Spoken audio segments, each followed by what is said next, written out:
You get to choose a life with magic or a life without. I choose magic. Hey there, it's Deb D, founder of Big Life Magic, and this is You Are the Magic, the show that is supporting you in practical magic. This is that beautiful mix between the woo and the how-to. For if it's true that you are the magic, what do you need to know about the magic within you? And then what are you going to do about that magic? That's what You Are the Magic is all about. Through storytelling, magic activations, and energy forecasts, I'm going to be sharing with you why you are the magic and then what you're going to do about it so that you can move closer to getting your version of big life magic. So here we are, my friends. Breathe it in, believe it to be true. Smile. You are the magic. Let's do this thing.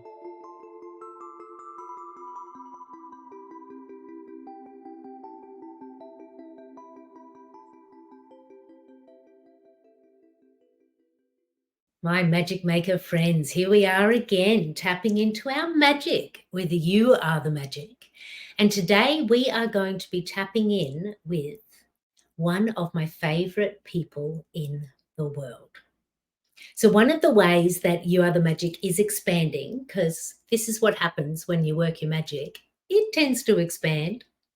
One of the ways that You Are the Magic is expanding is I'm going to be having some invited guests joining me here, sharing their magic.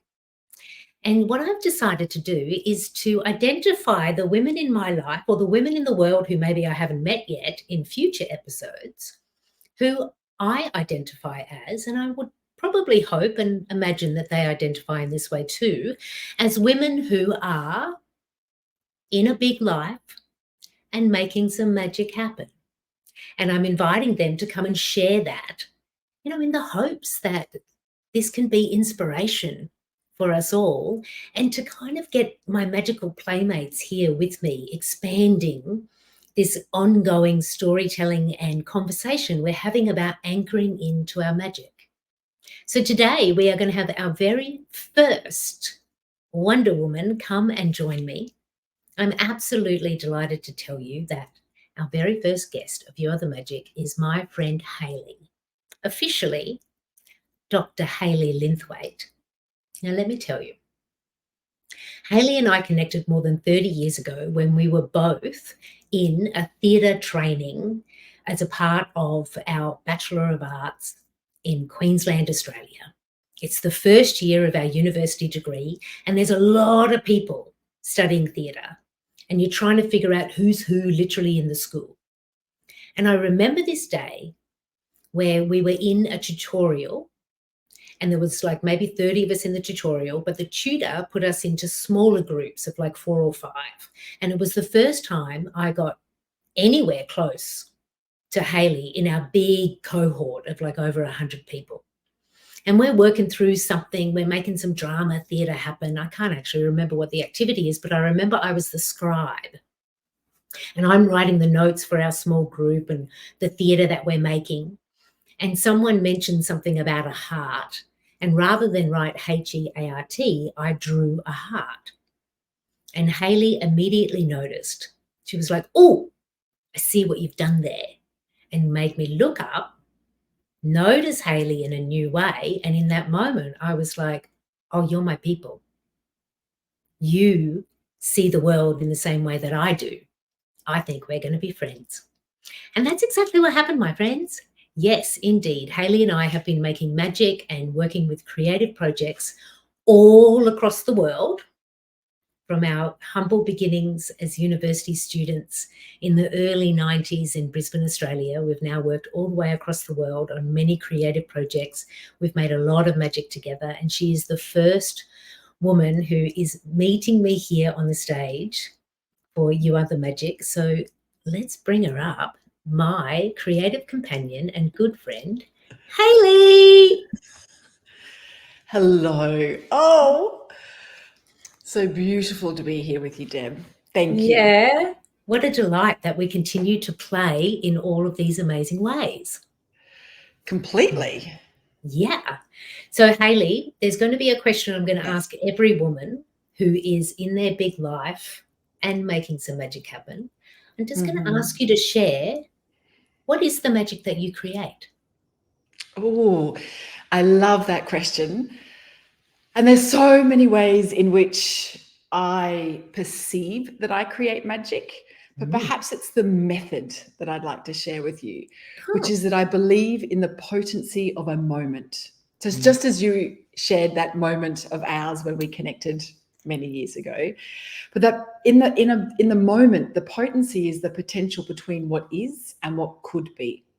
So I've spent my life's work harnessing the ability to unlock or cross that threshold of potential. And primarily I do that through creativity, now leadership, embodiment, belief in everyone's ability to reach their potential as well. I think that's the other important component, a sense of trust in self and others to reach their potential. Yes, indeed. You know, one of the things that I always draw back to when I think about you and your work, Hayley, is there's two things actually. One is embodiment, and the other is the use of the senses. Yes. Like I remember working with you when in our younger day again, when we were working on different creative projects, when we had our theatre company Changing Faces with another amazing woman, Heather, acknowledging you, Heather. And how you would always come back to, but what does it smell like? How can we make people taste this? And I remember being younger, being like, why does Hayley keep asking these questions? But it's like you just kept taking us to these moments of the senses being alive and actually feeling it and being embodied in it. And I can see that now, like more than 30 years later, how far that has taken you and how wide that has got in your work from those beginnings of those amazing theatre projects that we used to make back in the 90s that we thought was so amazing, and they were amazing. Well, yeah. With our being a tree and crumpling up leaves to make sure that we could smell the trees. Yeah. And isn't that interesting too, that idea of dynamizing the senses? I think the key word there is alive. What is alive? How do we bring this alive? How do we bring ourselves into that present moment?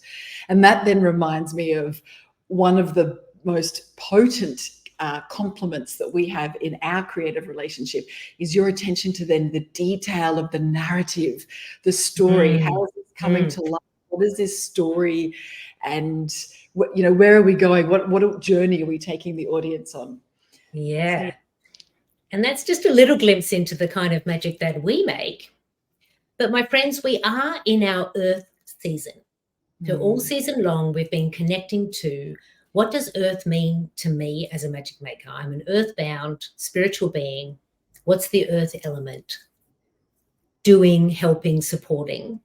And so I've invited Hayley to add to this ongoing conversation we're having about Earth in a very particular way, which is some magic that we have been creating for many, many moons now. And that is working with altars. Because what I find is altars for me is a way to actually ground me to the earth. Like when I'm traveling, I always, when I, open the suitcase, I've arrived somewhere, whether it's a hotel room or an Airbnb or a friend's place, I always create a little altar, even if it's just like one crystal that's beside the bed. For me, it's a way of kind of grounding and earthing to where I have arrived.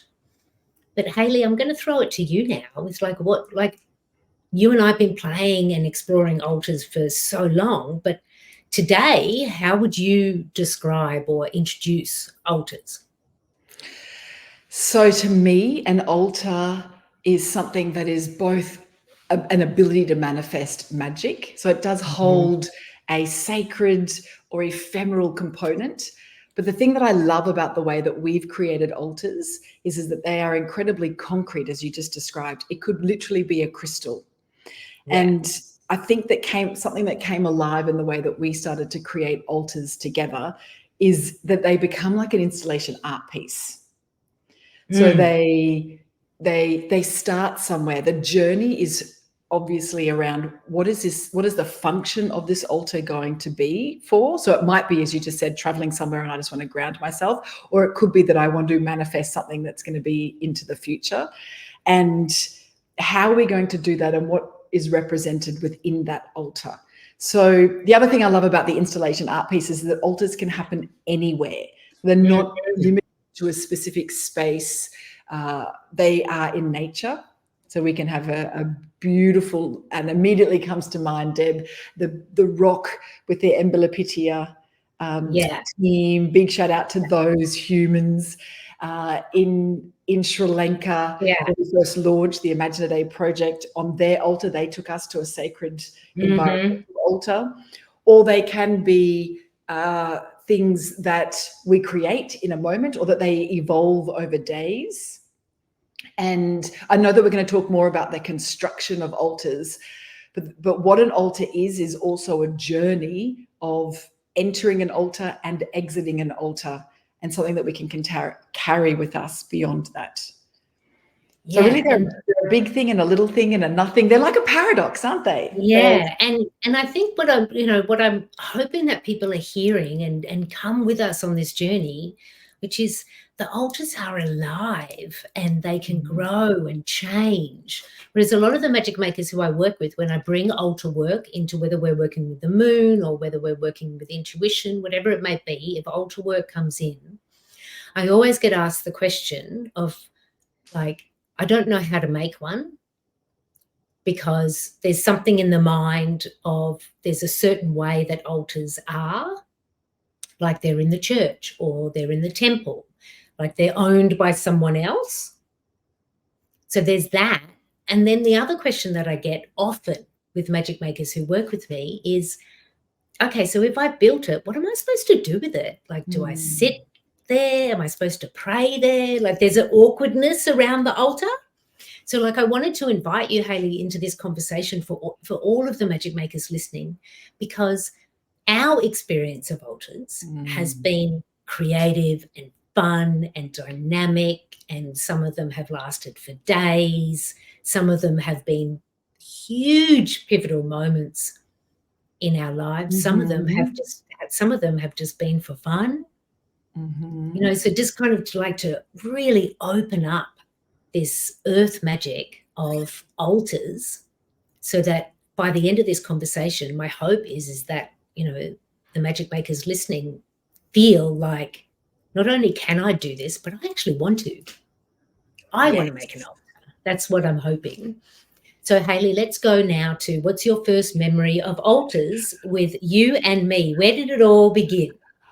Well, I think there's beginnings and then there's pre-beginnings. I have memories of us in our variety of different homes that we lived in Brisbane during our university years, playing with, again, the aesthetic and our senses, ritual, creativity, and objects that make meaning, but also in relationship to each other, distances. So I suppose that's that spatial awareness or sets and design.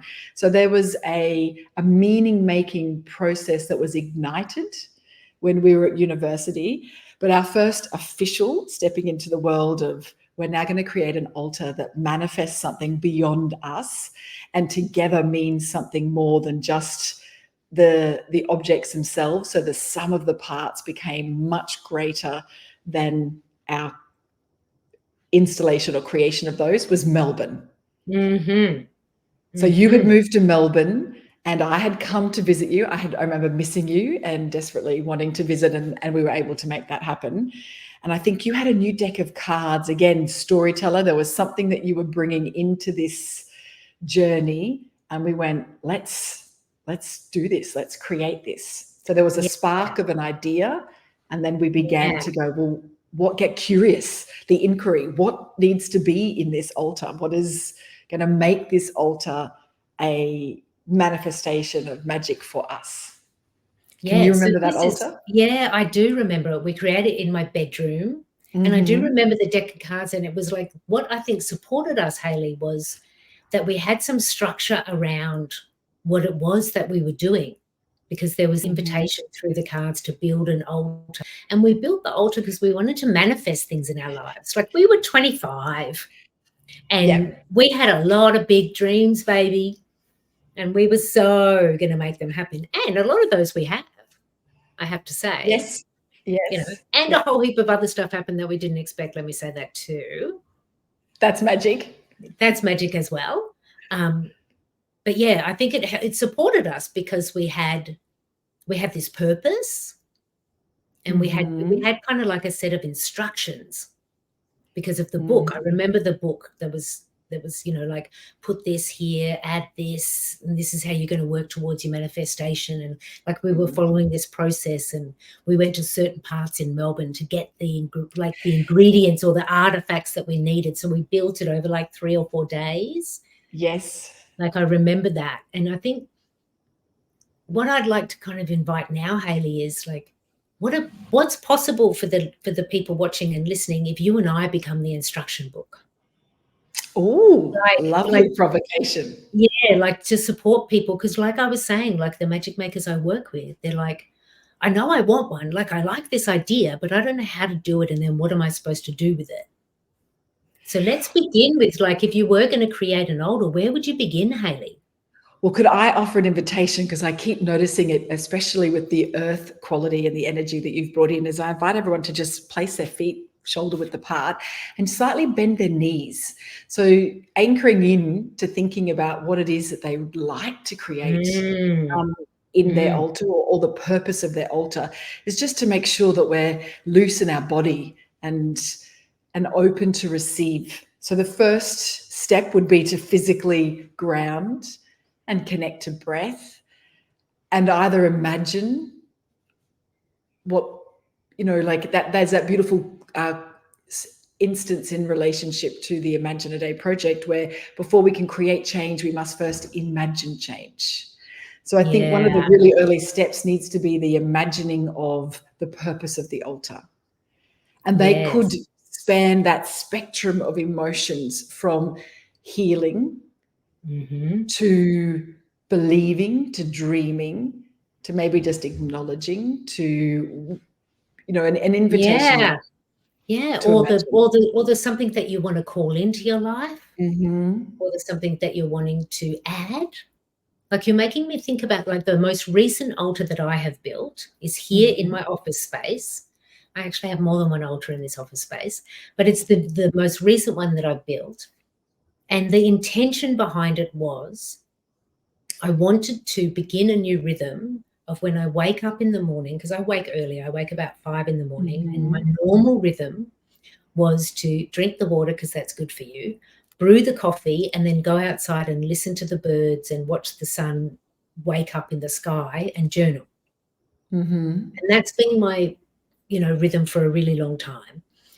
And recently I wanted to get more embodied and to bring more prayer and intention into my morning, because journaling is my always go-to. And I'm changing some things in my life right now. And so I was like, well, if I want to change some things, I need to change my lived experience and what I'm doing. So I had this intention of this altar that's like literally right over there, to create a space that I could go and be at in the morning, to just sit there. And some mornings I pray, some mornings I just stretch on my yoga mat. But it's this place where it's like, what I wanted to do, the purpose behind this altar for me is, like, I want to remind myself that I am a full embodied magic maker. Because what can happen for me is my mind wants to take over, because I love writing and I love the stories.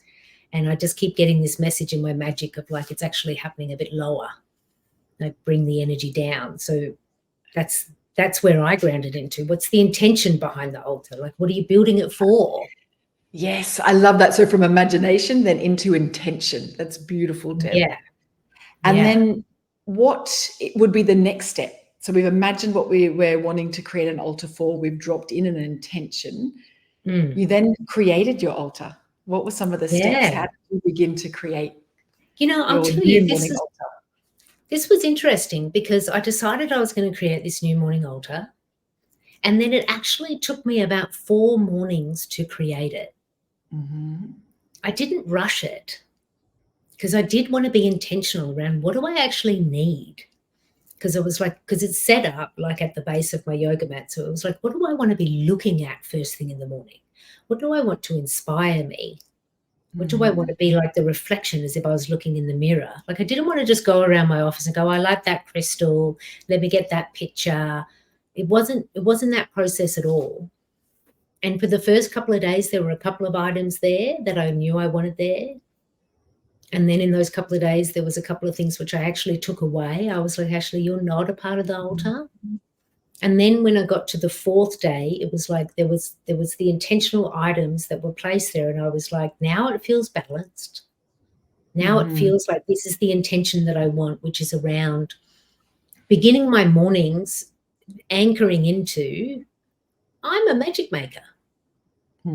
Like I'm going to connect to my breath. I'm going to, call in the magic for me today, which I would do during the writing too, but I wanted to bring it into a different way. And so it took me about 4 days to actually build this morning altar. And what I really appreciate about that is that it doesn't need to be time bound. Altars don't have to have a pressure in the expectation, like let's release our expectations and our inhibitions in that process of creating an altar and allowing it to manifest in time and space when it is ready. And we'll know when that is ready, as you've just described there.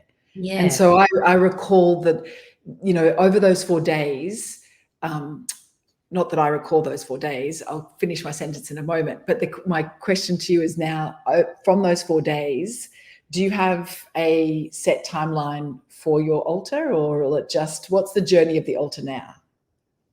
The journey of the altar now is that it'll be with me until I feel like it is finished. Because I have key moments where I kind of click in with like this. For the people watching on YouTube, you can see behind me, this is one of my major altars here. And I get very clear moments for myself where everything comes off. I get the lavender and the vinegar out. I wipe everything down. I cleanse it. I clear it, and then I rebuild. But this is one of the altars that is constant. But I do get to a place where it's not a thinking, and there's no set rhythm. Sometimes the same altar can be there for weeks and weeks and weeks, and sometimes one might be just 6 days before I decide it needs to change. But it's a feeling. So it comes back to that senses and embodiment that you have, Hayley, that you have so much in your work. I don't think about it. Well, I love that. And when we think about this then as an instruction for if someone was asking how long does an altar exist for, it's how long it is needed or in that circumstance and situation. What I was going to say, I recall before that sometimes it may take 4 days to create an altar. It could take 4 hours, but it can also take 4 days for an altar to be dismantled, for an altar to be closed in some way, or it could take 4 hours. But the other thing that I love that you've just brought in for the instruction is this idea of cleaning an energy. Because we're electromagnetic. Everything has an energy about it, and our relationship to the altar in that meaning making process, I think I'd have to put in a cleaning component of feel free to clean your altar, or if you wish to reset it and items return or don't return, that's part of like a dialogue or an investigation into yourself and your relationship with the altar as you engage with the altar. But bringing back bodies, I also had an idea when you were talking before about sitting outside and the birds and your morning altar, that we've created altars that we've like danced in and around, that we've moved in. So wanting to bring back somehow this idea of space and size and like art installation, altars can be tiny and beautiful and poetic, or they can grow and they can continue to grow, or they can be really large. And I think of some of the really large arts festivals that we've been part of performing and both attending as audience members, and how people create sacred spaces and sites. And so in another way, that's an altar in itself.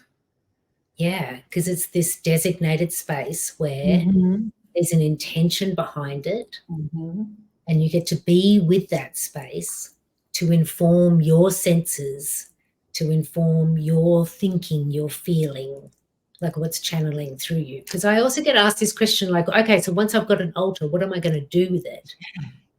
And I think different altars have different purposes. Like this altar behind me is my grounding altar. Like I never stand and pray at this altar. This is not something that I do. The morning altar I pray at, but this one is, how is my energy grounded in this space? This room is my office space. This is where I literally make the magic. And so this is, how am I grounding my magic today or over these days? So that's the purpose of this altar for me. But there's as many ideas as there are in the world, as there can be, that's how many purposes you could have for your altar.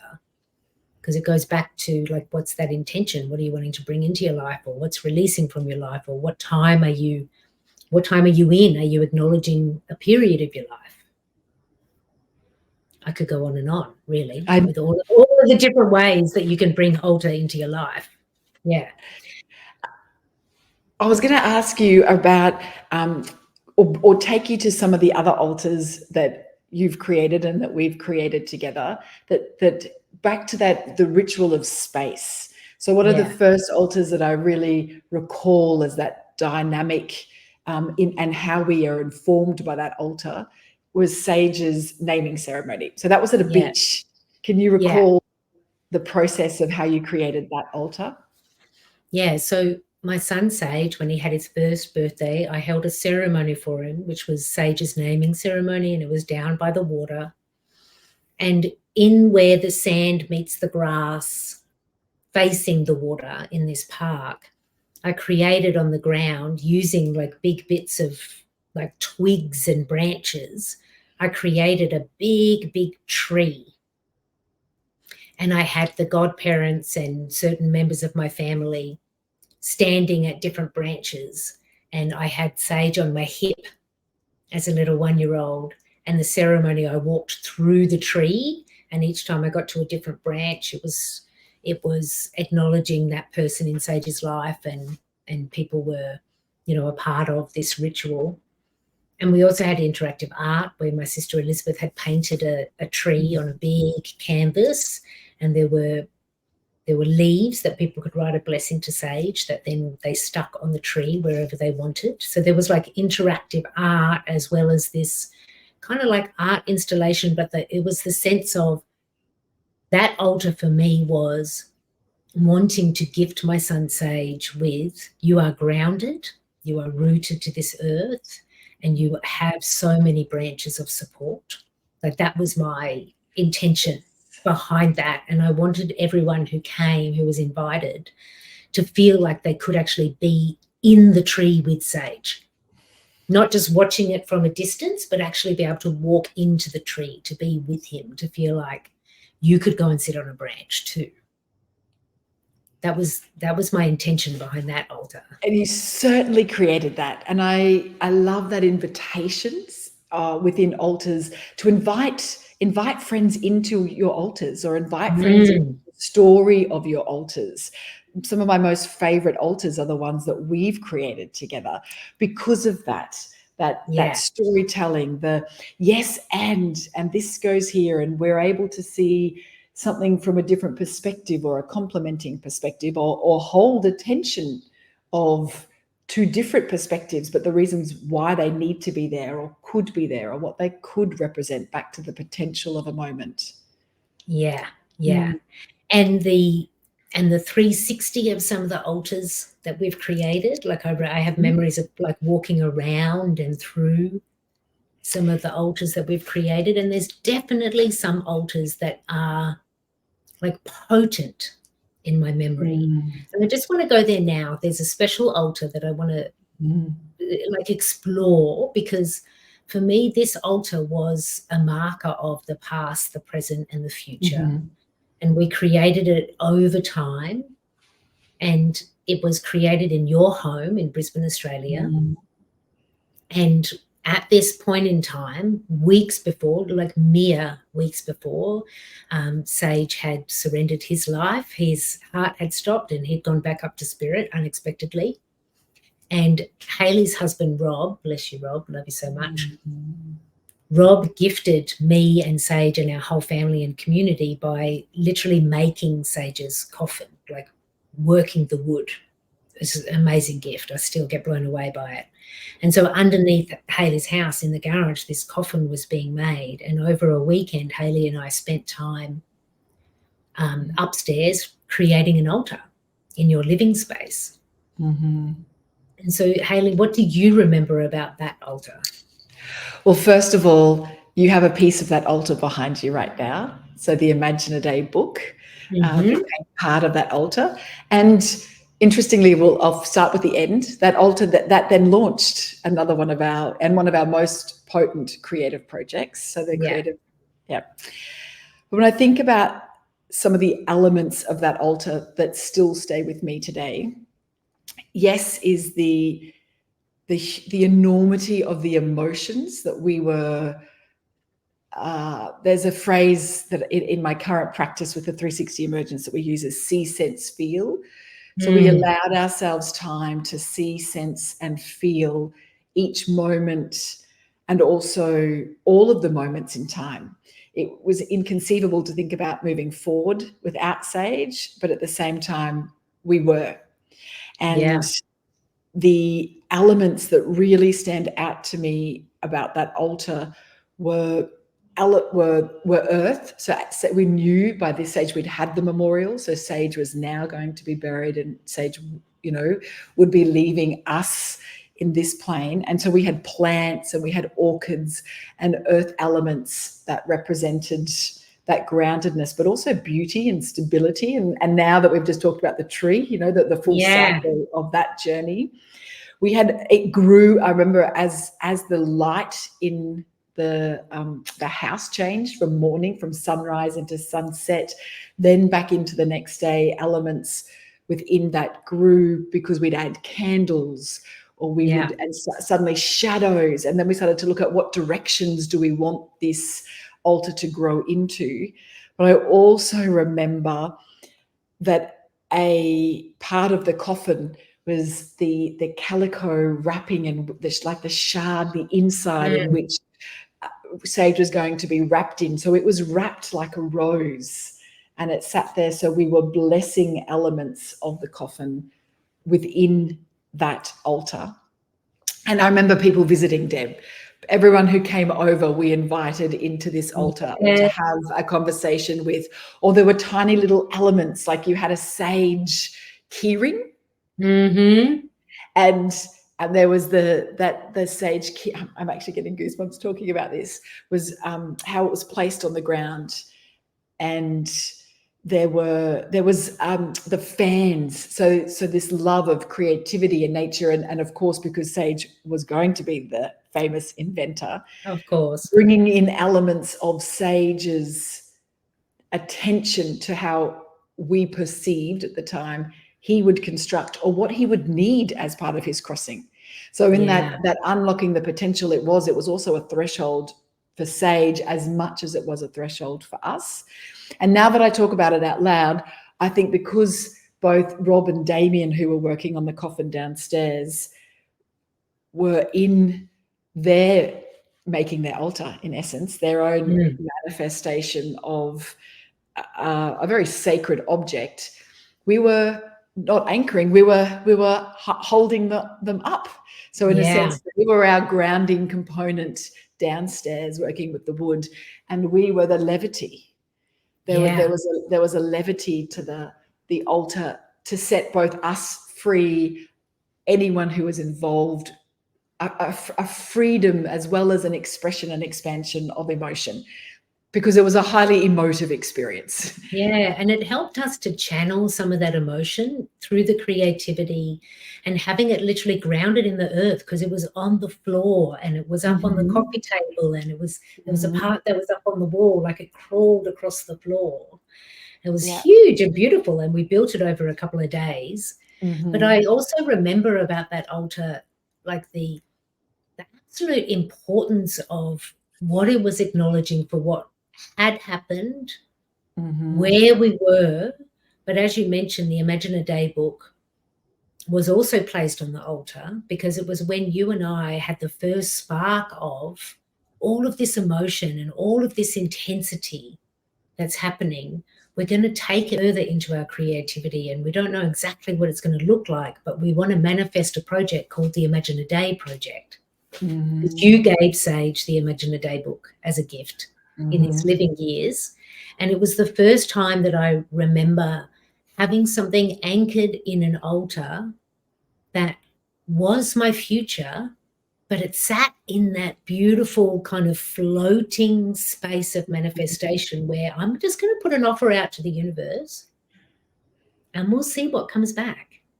Because we really didn't know at that point. All we knew was there was a spark around this book, Imagine a Day. That's all we knew. And I think it was the first time that I have actually had like an element of an altar that holds something for the future actually manifest. Well, also that we didn't know.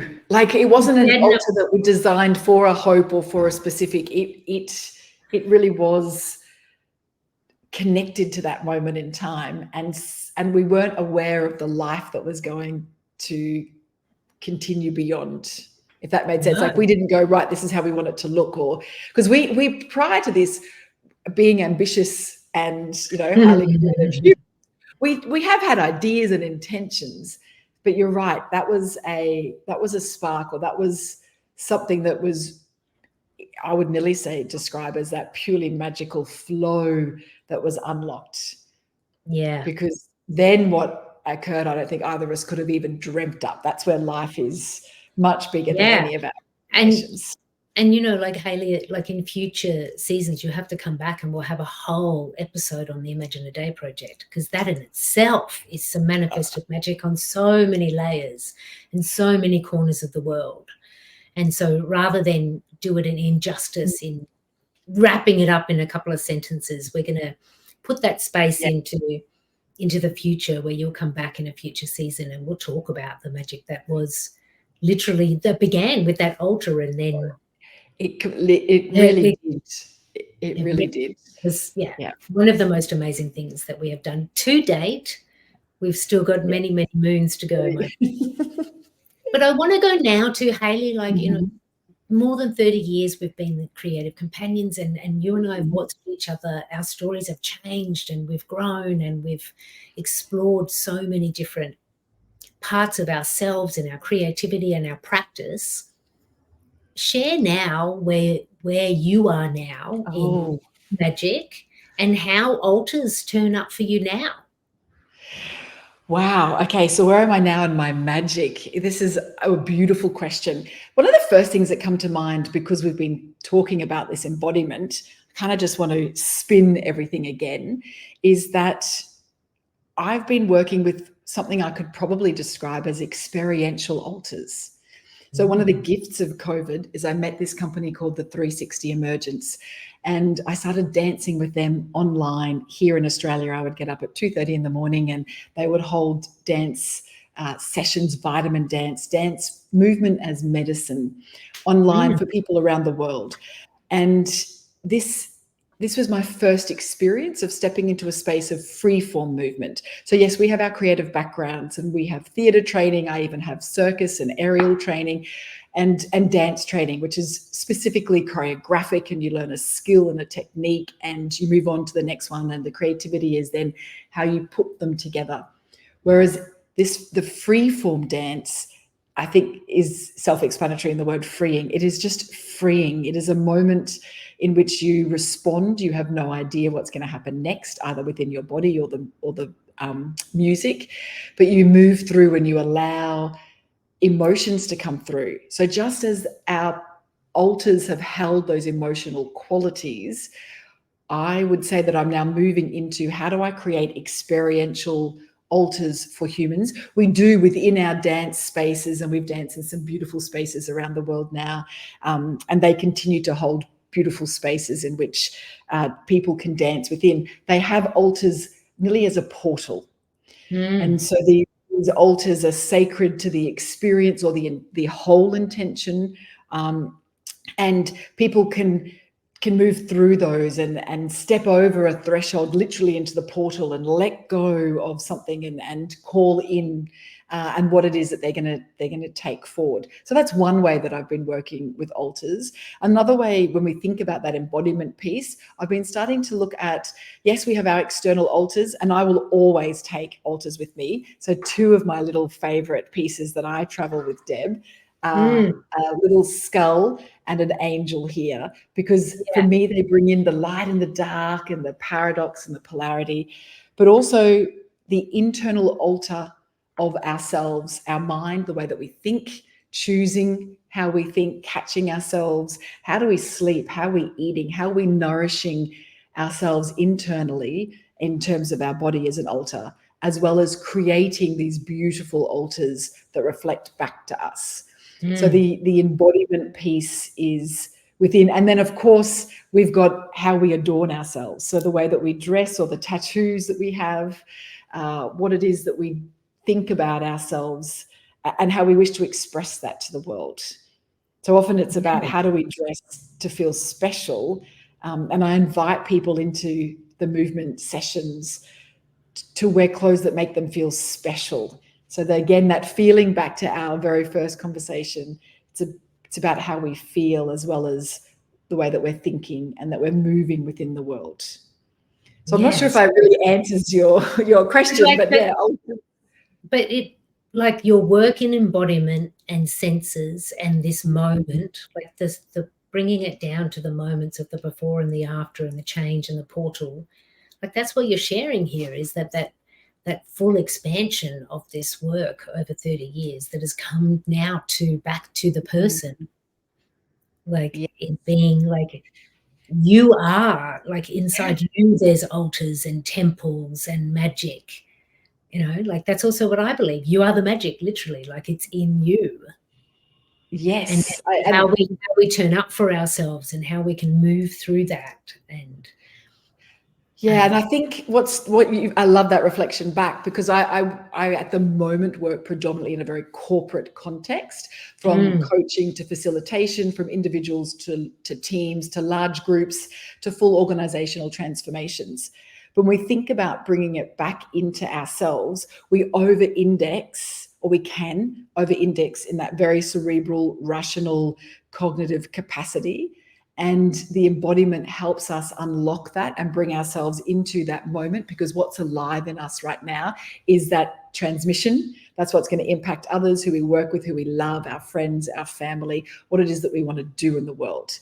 So yeah, I love the reflection back to experiential altars, but as also creating very sacred altars in which people can learn within. So spaces, safe spaces. I think that maybe I'd like to finish with that. Creating safe spaces in wherever I turn up, in whichever element of my work or creative capacity that I'm engaging in, that the space is safe. Because right now, more than ever in the world, we need those safe spaces. Indeed, indeed. That came up in a new moon circle. Like we're recording this just after the Pisces new moon, March 2024, for those following at home. And last night in the new moon circle, this is one of the things that came up in the community, was this feeling of being allowed to express within the circle because of the safety that we intentionally create there. And as the person who opened the doors of the Magic membership a couple of years ago, it's something that I intentionally set out to do, with how do I hold this space so that it can be safe. And I want to invite people into this. How can the use of an altar feel safe and playful for you? Because you get to create whatever you want, and And sometimes safety comes when we're with others, like that, safety in numbers. Like, who are the playmates that you can invite into creating an altar in nature or creating an altar for a particular purpose for yourself? Because I think something else I'm taking from our conversation, Hayley, is like when we began, we were just keen kids who wanted to give it a red hot go. In Melbourne, we're 25, we want the next creative exploration, and we're like, we're going to make an altar. And we set the intention, and now, 25 years later, there's many, many altars in many, many corners of the world. And over time, we learned and we deepened our practice. And so, like something I want to share with everybody here is like, take whatever resonated in our conversation today, but also take this. You just be in it. Like, to actually be in yourself and be in the possibilities of what it could mean for you. Yes. I love that. Yes. So, Hayley, I'm imagining that people are going to be interested in the work that you do and the magic that you create. So beyond this conversation with you, me, and our magic makers, how can people connect to you? Well, they can find me online at hayleylinthwaite.com. I have a website, and I know that we'll link some of the other places in which people could find me, but that would be the most appropriate. And now just thinking about, I've not thought of this either, but websites as altars. I talk about my website as a living document. It will continue to change, but also I've never even thought about it as an altar in itself. So a digital altar. Digital altars. Well, hello, is that not what? Yeah, actually, I think that idea's already been created with social media. But yes, yeah, you can find me at my digital altar at my website, hayleylinthwaite.com. Excellent.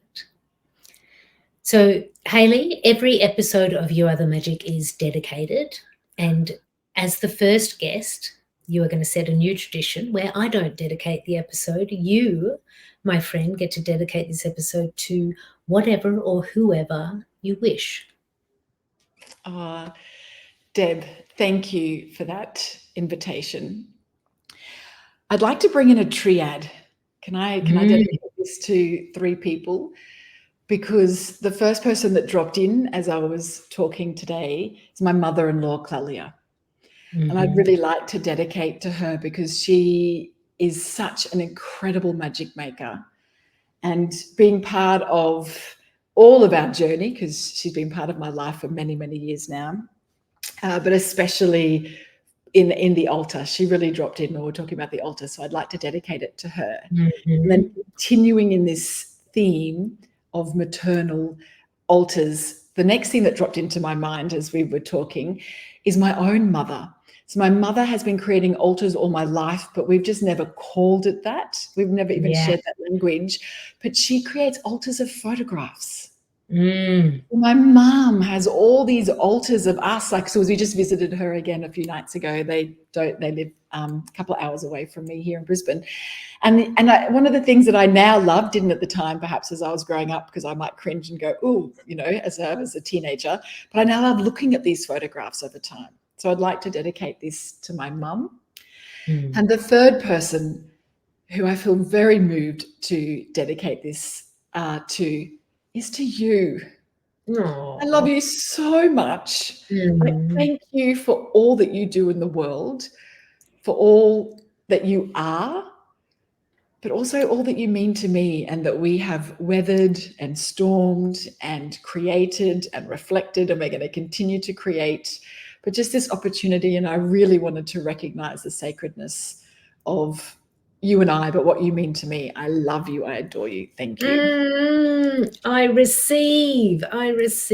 Thank you. And what an absolute honor to be with both of these amazing women, also part of this dedication. Yes. Thank you, Hayley. So, my friends, we invite you to, in whatever way feels good for you, play and be interactive with what altars can mean for you. Because as I shared at the top, altars really help me to ground to earth. It's definitely one of the things that really helps me to bring my magic down into my body. And they do help to create safety for me. And we want that in your magical journeys. So my friends, thank you for being with us here in You Are the Magic for the very first Debbie's Got a Guest. Such fun. Thank you, Hayley, for being the very first guest, the very first woman who's in the big life, making the magic happen. So my friends, you know what I'm going to say because I say it all the time, but breathe in with me while I say it, because I want you to actually breathe into the living altar that is you and feel that drop into your belly and smile and affirm to yourself, I'm the freaking magic. Because it's true, my friends, it is you. It is you that is the magic. Thank you for sharing your time and your magic with me in the latest episode of You Are the Magic. To stay connected to the magic within you or to stay connected to me, you may wish to check out the Big Life Magic Makers. It's the global virtual community for the magic curious and those seeking to refine their magic mastery. If you go to biglifemagic.com, you'll find the navigation points there to explore the membership. You'll also see various ways you can stay connected to me. There's always the New Moon Circle of Magic open to anyone across the world. Or if you're looking for a healing transformation or a new direction for you, you may want to work one-on-one with me. All of that is there too at biglifemagic.com. Follow your own magic curiosity and find yourself exactly where you need to be in the magical playground. And if you feel so inspired to, please write a comment. Let me know how this episode has impacted you and your magic. And I would deeply appreciate if you could leave a review on the platform that you're listening or watching on. Breathe it in, my friends, because it's true. You are the magic, and I cannot wait to share more of it with you.